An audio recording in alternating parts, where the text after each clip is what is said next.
Hello, I'm Stewart Rome. I'm an actor who came back to the profession 3 years ago and have done quite a few different short films recently. John. Hello, my name's John Michael Foulger. I'm represented by Mary Liz Management. I've been a professional actor for what feels like an eternity. I am known for stage, film, television, and advertising commercials. Perfect. Rachael. Hello, I'm Rachael Caulton. I'm an actor. I've been doing it for about 10 years. You probably don't know me. And I'm Angela Elliott, and I've been a scriptwriter since God was a boy. And so we're going to be reading Father Trinity by Phoenix Black. There's a very nice song in this on page 1, 2, the intro page. And if we know it, we can sing it. And if we don't know it, do we know this? Yeah. Pack up all my cares and woe. Here I go, singing low. Bye, Blackbird, etc. Let's not. Let's ruin the second verse as well. Exterior underwater night. Life ravaged stagehand Ace 50s sinks into the depths. Ace has an unkempt beard and hair, long by neglect rather than choice. Blood ribbons from his wrist, a pink moonlight glow, a music box eerily tings Bye Bye Blackbird by Mort Dixon. And we drown in absent tears. His eyes open, his face is peaceful, sinks into blackness. The music sinister winds down to discordantly, stops, cut to black, over black, Father Trinity. Interior Studio 3, corridor night. Ace's large hand pulls a light cord. He wears a wedding ring. An old vertical scar traverses his wrist, superimposed 4 years earlier. A naked bulb in the wooden corridor casts a dull light on Ace's face. He's a hulking man with hunched shoulders. In the light, he looks defeated. In the dark, he looks dangerous. The light flickers a long, low sigh. He looks up. Interior backstage night. Ace, torch in hand, checks a fuse box. Nope, all good. Interior wall cavity night. He crawls, chasing the source of the fault. From the roof, a rat hangs, then drops on his ear. He jerks his head back. A plague of rats runs at and crawls over Ace, his eyes terrified. He screams. Rats race into his open mouth, a tunnel for rats. Snaps out of it, nothing there, just his fear of rats. You big pussy. He crawls further, finds an electrocuted rat. Dharma's a bitch, you rat bastard. The light flickers. Interior living room set night. The light flickers on Jackie, 9, Eurasian male, the opposite of cool. He's seated on a retro couch, head down, sobs softly. Bye Bye Blackbirds plays on the radio. No one here can love or understand me. Light and music fail. Jackie remains haloed by a standing lamp. It dimly lights this disused set. Father Trinity wasn't just a television show, any more than a circus is just a tent. It was a life force, converging everyone into one big, fucked up family. Where reality, well, it was a point of view. Jackie looks at a crystal ball in his lap. It starts to glow a soft pink. He strokes a purring fat black cat beside him. Jackie's mother, Dot, mid-30s, Chinese American, swings open a door. She wordlessly sings Bye Bye Blackbird. Dot's a tactile head turner, the kind of woman that makes wives nervous. Dot puts a purple blanket around Jackie's shoulders and a box of tissues beside him, exuberantly kisses the crown of his head 3 times. My baby. Jackie lifts his head, a bruised eye, his nose is snotty from crying. I'm not a baby, I can see the future. But those boys can't, my love. Dot wipes away his trailing tear and offers a tissue. Jackie smiles weakly, blowing his nose. Dot cocoons him in her arms, resuming her wordless singing. The microwave dings. Dot crosses the 80s vibe living room. Jackie's chest heaves. He looks at his watch, takes deep breaths, making wide circles on an imaginary table. Calming waters. Dot returns, singing and dancing to an upbeat 80s tune while shaking a cocktail shaker. A pina colada is poured into a cocktail glass on a small dining room table. Beside it are 2 steaming bowls of Chinese noodle soup and a bowl of spaghetti bolognese. Jackie smiles and looks up at her adoringly. Best mom ever. Dot clicks on a kids' movie, blasting a TV glow over Jackie. Babe, why are you in the dark? Jackie hurriedly wipes his tears, hides the crystal ball in the couch. The cat darts away. Circuit's blown again. Surprise? By the circuit? No. By you, always. Jackie's father, Blade, 40, is white, is body to body with Dot. Blade squeezes her ass with one hand, holds an unopened beer in the other. Blade is a battle-hardened, well-built martial arts stuntman, an unoriginal, unevolved Han Solo. Control yourself. How'd the shoot go? I double for Ron. You heard he's getting fired? For breaking the... Morality clause. I heard. Like we're a moral beacon. And yet the next reincarnation of Father Trinity has to drive women crazy. Like I don't... got enough crazy. Sorry. Dot swats him with the tea towel. He smacks her ass. Blade looks over her shoulder to Jackie, sees the tissues. Again. Hey, no tears. Blade comes closer, tilts Jackie's face to the light, puts his cold can of beer against Jackie's eye. Keep the pressure on. Did you at least get a punch in? Blade, can we just eat dinner nicely together? Like a normal family? Blade sits. Dot puts the spaghetti bolognese on the coffee table in front of him. She sits between Blade and Jackie, who opens and gives him beer to Blade. Jackie closes his eyes, breathes in the aroma of the soup. He slurps his soup, eating with chopsticks. Dot sips her cocktail. Blade catches her eye. What? It reminds me of Cuba. She recites I Dream Awake by the Cuban poet Jose Marti. I always dream with open eyes of the wide turbulent sea, and merrily riding on the gentle neck of a mighty lion, monarch of my heart. I always see a floating child who is calling me. We never went to Cuba. Exactly. How many of those have you had? Not this again. I'm going to be an actor. Over my dead body? Ignore your father. I love you, Dad. Dad. Oh, brother. Interior dark space night. Ace walks through a dark, empty studio. His face is tense, menacing, cocks his head, listening. Horror show props in the shadows. A man talks indistinctly in the distance. Ace's body hardens. Fight or flight. Fight. He gets closer, sees a glow. He sniffs a smell. He follows it. A sound louder now. A television. Floorboards creak. Interior living room set night. The family eat, captivated by the television. You hear that? Dot turns off the TV. Boards creak. Blade kills the light. Torchlight sweeps in front of the family's feet. Jackie pulls his feet out of sight just in time. He breathes shallow and fast. His face follows the light. Hears someone sniff deeply as if to find a prey. Interior dark space night. Ace closes his eyes, inhaling the smell. His shoulders and face relax. A soft smile opens his eyes, his gaze far away. His feet recede on creaking floorboards. Interior living room set night. The family talk softly and quickly, their faces barely seen. We're not supposed to eat in here. Attracts the rats. Damn rats. Probably your apprentice follows you like a shadow. They listen, alert. Blade turns on the TV, changes the channel. Football, pushes into TV. Exterior Blackbird Stadium football field day. The squinting eyes of Flash, considered white, wearing an eye black, focus on the goal line.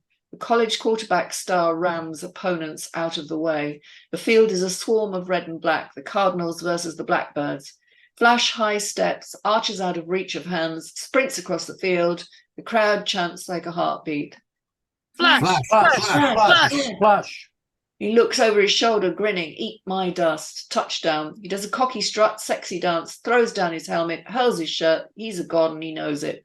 On his back is a magnificent tattoo of a phoenix. Exterior sidelines day. Flash is being interviewed in his Blackbirds jersey. He runs his hand through his black pretty boy hair.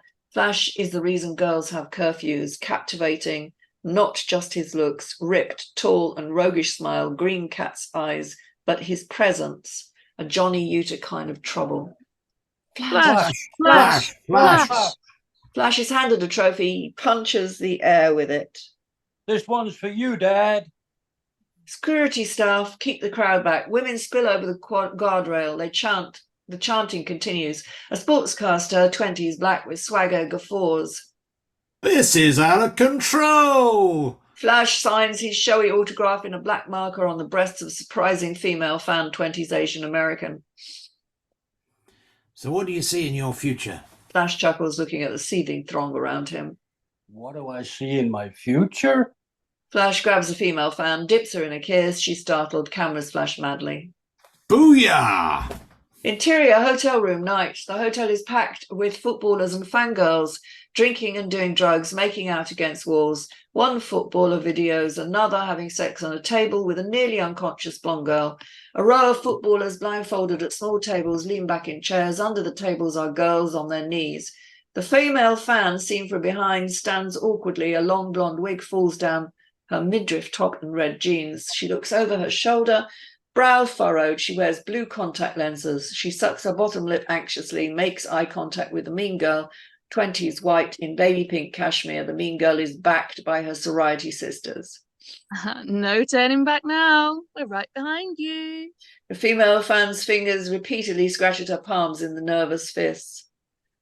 Alpha Pi, Pi, Alpha Alpha Pi, Pi, Alpha Alpha Pi. She wheels herself forward, breathing and moving in slow motion towards her destined target, Flash. Flash folds his hands behind his head and leans back. Sorry. The female fan gets on her knees, grimaces. Flash's lips part. He groans. Footballers start chanting.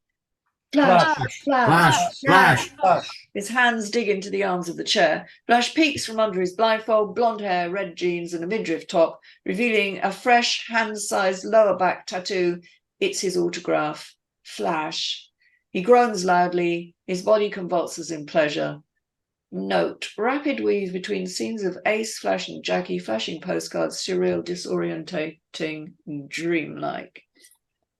Interior bedroom night. A table lamp snaps on.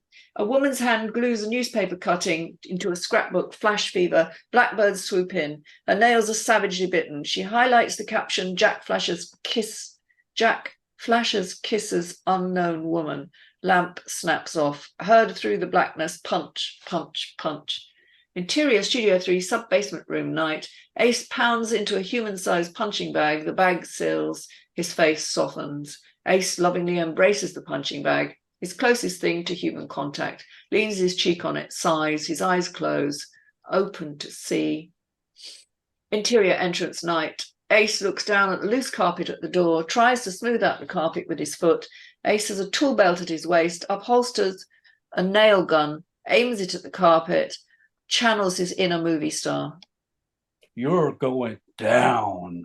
A pack of cigars falls on the floor, much better idea. Exterior entrance night. Ace leans against the door, cigar in mouth, tugs at his shirt, trying to create a breeze against LA heat. Dull street lights are up on an empty studio lot. Chirp, chirp, chirp, a deep pulse of crickets. Ace straightens, tense, looks one way, a recreated 1980s suburb, no one. Then walking back up the middle of the road as if she owns it is a fat black cat. Ace looks the other way, life in the 2020s. A red light in the darkness. He squints into the distance, small, steady, a moving shadow, then it's gone. Ace leans back against the door, his body exhales. Ace blows 3 smoke rings into the dark, his face pensive. Ace is silhouetted, small against the super moon. His eyes jump to his feet. Cat circles them, mewing hungrily. Ace strokes her. She sees she's pregnant. Sorry, Mum. Oh, sorry. That's you, John. Sorry, ma'am. I got nothing. The cat catches and crunches a big black cricket, disturbing. The orchestra of crickets thunders in protest. A sudden swarm of black crickets. Ace hides his face. He wrestles with the door, opens it, slams it behind him. Crickets bombard the door. Interior entrance night. Ace looks over his shoulder at the closed door. What the hell? Trips on the loose carpet, rubs his knee, wincing. Fuck! Fuck! Fuck! Ace kneels, still wincing, nail gun in hand, punches nails into the torn carpet. An old envelope pokes from under the carpet. It's nailed to the floor. He tugs, tearing it. It's sealed with a red lipstick kiss. He turns it over. Face clouds, pockets it. A few more nails. Ka-thunk, ka-thunk, ka-thunk. Interior onset night. Ka-thunk. An approaching train night, middle of nowhere. Blade battles a vampire on train tracks. Train screeches. And cut. Lights up on set. Jackie stands beside the film crew. Betty, 9, his Asian American best friend, shadows him. Misshapen braids, uncle glasses, mismatching everything inside and out. She's awkward with attitude. Betty strolls to her father, Faye, mid-30s, a Japanese-American stuntman. Faye removes his vampire teeth. Dad, can I have a Coke?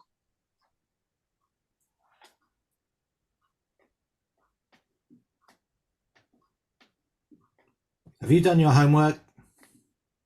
Betty nods, crossing her fingers behind her back. Nearby, Jackie carries an ice pack to Blade. Oh, me. You are amazing, Dad. Sorry. Blade looks to see who is watching. Faye raises an eyebrow. Go back to your mother. Wow, that's a hard lesson. You should see the other guy. Keep pressure on it. Jackie checks his father's face. Taking his cue, he puts the ice pack on his eye. Head bowed, he walks away. Interior makeup room night. Jackie is leaning back in a makeup chair. His crystal ball is on the table. Dot's lush makeup brush sweeps powder over Jackie's face. It's slow, sensual, intimate. Remember what your wiper said? Show me the boy, I'll show you the man. Show me the man, and I'll show you the boy. Dad's just like his pop, except not so much of the old glug glug glug. They laugh. Dot dabs concealer on Jackie's blackening eye. Memory hit. A fist hits Jackie's eye. He falls to the ground. He looks up at a circle of faces. His school bullies, 9 to 11, white. Jack. Back to scene. Dad's just not good. Oh, sorry. Dad's just not good at expressing himself. Not like us. Dot hands Jackie a script. I think we have to stop there because I think we've done enough. I'm going to start with this. This is a hard read, and I'm sorry for all the errors. And the reason it's a hard read is there's just too much detail in it. And you need to get some space in it, I think. I think there's an interesting story in there, except that I have got whatever that Tarantino movie was, Once Upon a Time. Once Upon a Time in America.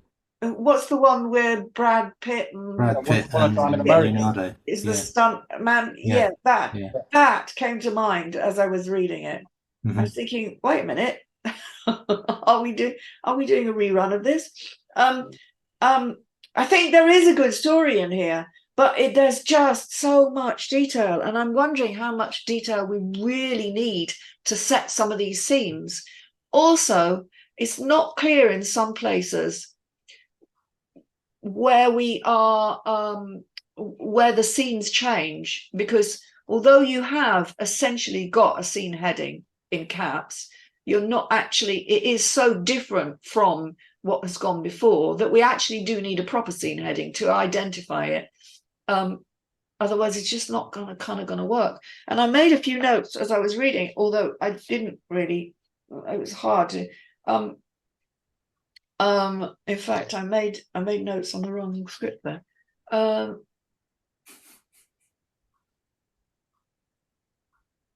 Okay, I'm going to let somebody else while I sort my head out. John. Right. The very first thing, we haven't got a clue as to where or when this is. Secondly, as Angela says, you just got way too much descriptions in this. On the very first page, in a whole page, which is equivalent to 1 minute, you've got 3 very small lines. You don't need all the description. You've got to let the directors and actors do their job. I have to be brutally honest with you. I have absolutely no idea what this is about or where it's going. as Angela says, I think there's a story there. I just have absolutely no idea what it is. Unfortunately, that's pretty much all I can say. Okay, cool. Stewart. Okay, I mean, echoing what other people have said, I just wrote down lots of description, and it felt like it was almost turning into a novel rather than a TV or film script, because you were so describing things so in detail and, you know, poetically, which is lovely, but it doesn't need that much, as others have said. I did like the character of Ace, I have to say, and that was really well drawn. And as John said, let the actor do the job of creating that character. Give them subtle little bits of information about the character and let them get on with it. Get out of their way, because that's clearly drawn, and I think that could be a really interesting character to watch and follow.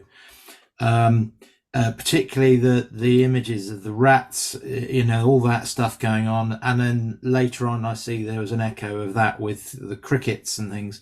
So something's going on. Is that in his head? Is that a dream? I got the impression that was a dream that he was having, but I don't know. I was trying to work that out.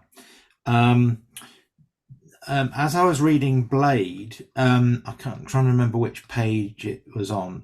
Page 3.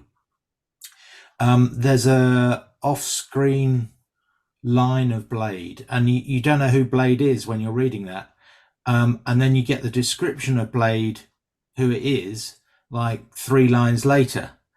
For me, it was like, oh right, that's where I've got to read about who Blade is, and that came after the line. So that character description, I think, needs to come in earlier, when the character first appears. That's my personal preference. I don't know whether that's a etiquette, Angela, in terms of writing. As soon as the character's mentioned, you have to describe them. Yeah. Tell us who it is before they speak.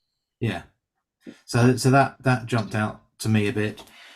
But yeah, I mean, there's so much going on. And it was like characters all over the place, and TV. You know, is it a scene in a TV studio of Father Trinity, the series?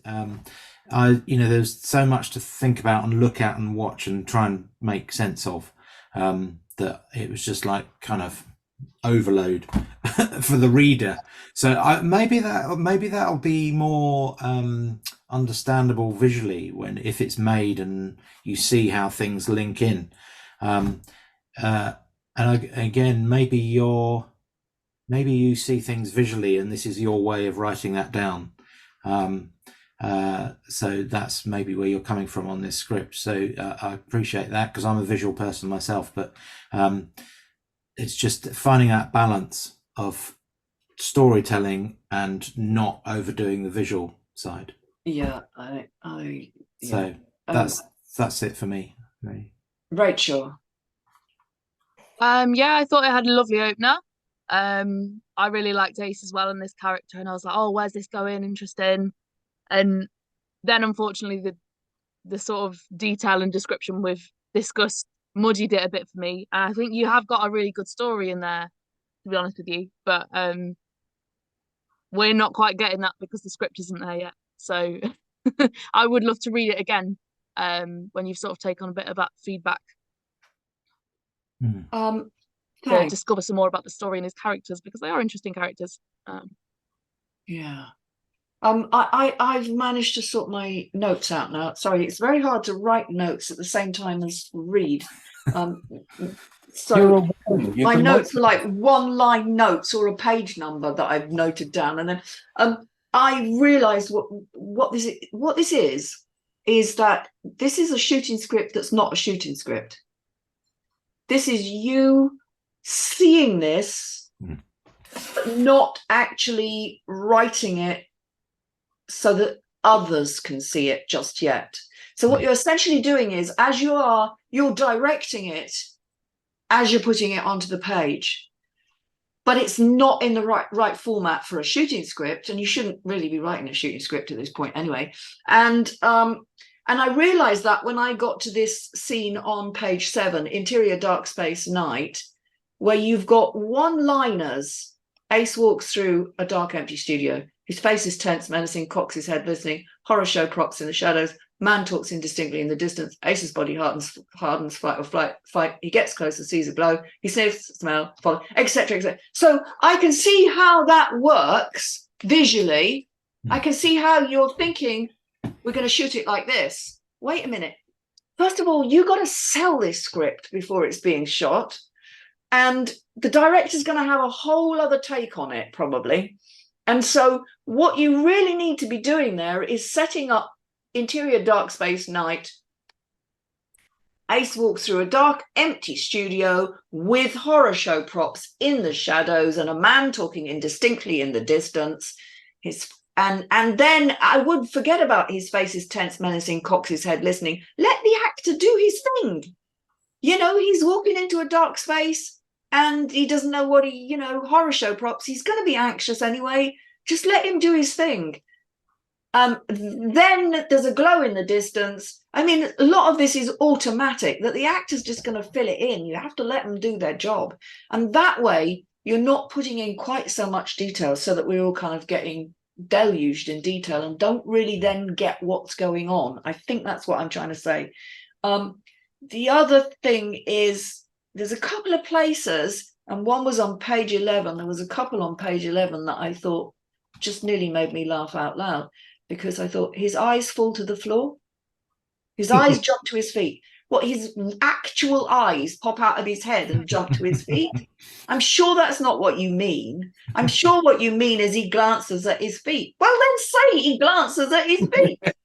Don't say his eyes jump to his feet. I mean, it's just that there was a couple of places like that where I was thinking, hang on a minute, what's really happening here? Flash is being interviewed. Page 8. Sorry to take you back. On page 8, there is a scene. There's two things on that page, actually, that I wanted to point out. But one is exterior sidelines day. Flash is being interviewed in his Blackbird's jersey. He runs his hand through. Who is he being interviewed by? Is this person is interviewing him off screen? Or is he actually there with a microphone up to his? Who is he being interviewed by? You know, you can't just, you've got missing characters essentially there. And also on that page, but a little bit higher up, the squinting eyes of Flash. Okay. Exterior Blackbird Stadium, football field day. The squinting eyes of Flash, considered white, wearing eye black, focus on the goal line. Again, you are directing this, but you haven't given us, you have to always think location first, then character in that location. If you are focusing on that character, like up front and personal, like it's a close-up, you can say exterior Blackbird Stadium football field day, close on, Flash's eyes, okay, as he, use the as he focuses on the goal line, as he stands in the field of a swarm of red and black. So give us the location so that we know where he is as they pull out, and there he is on the field. So it's just about getting your vision of what's happening, but putting it on the page so that others will get your vision too. And you have to be really, really clear about it, because if you're not, it's just going to get very confusing. And I think, I'm sorry, I feel like I've been really hard on you, but actually I really do quite like this script. I'm interested in the characters. I'm really interested in this family. I don't really understand whether is this the show? Are they actually on set? Do they live on set? Yeah, I was confused about that as well. I was trying to think, is this a real family? Or is this just like a show family, you know? To on be the honest with you, with the section with the torchlight and the smelling and the family going quiet and turning things off, I thought, is this the borrowers? it's really hard to tell. That is what went through my mind, Stuart. Yeah, Yeah. The borrowers. What's reality? What's what's reality and what's Yeah. not. And I mean, think, are these really small people? whilst that's fabulous in the film, and you can carry your audience along with that in visuals, and so that there is that little bit of, you have to be really clear about what it is in the script. Yeah. Otherwise, how do we tell what it? How does people making this know what the hell they're making? That's you know, I would like to know who that family are though, and what they really live in this. I mean, I found the whole thing interesting, but I've no idea what it's What's about. going on? Yeah, undoubtedly interesting. No idea. There's so much in it. But there's so much, yes. So Yeah. I just think it needs teasing. There's a lot of like symbolism as well, isn't there? Yeah. I mean, when you look at the fact that those 10 pages are 10 minutes of film, if you break it down to the actual speaking, the actual script, there's about 2, maybe 3 minutes there. Yeah. I think one of the problems is there's a halfway between a novel and a halfway between a kind of conscious flow of consciousness as to how you would see it being made, and that does not necessarily mean it's a script that will sell. So you have to take your vision and cut out the novel stuff and put that to the side, and then think, okay, what instructions can I give to people for this, to make this, just to be really plain and clear, and strip it right back.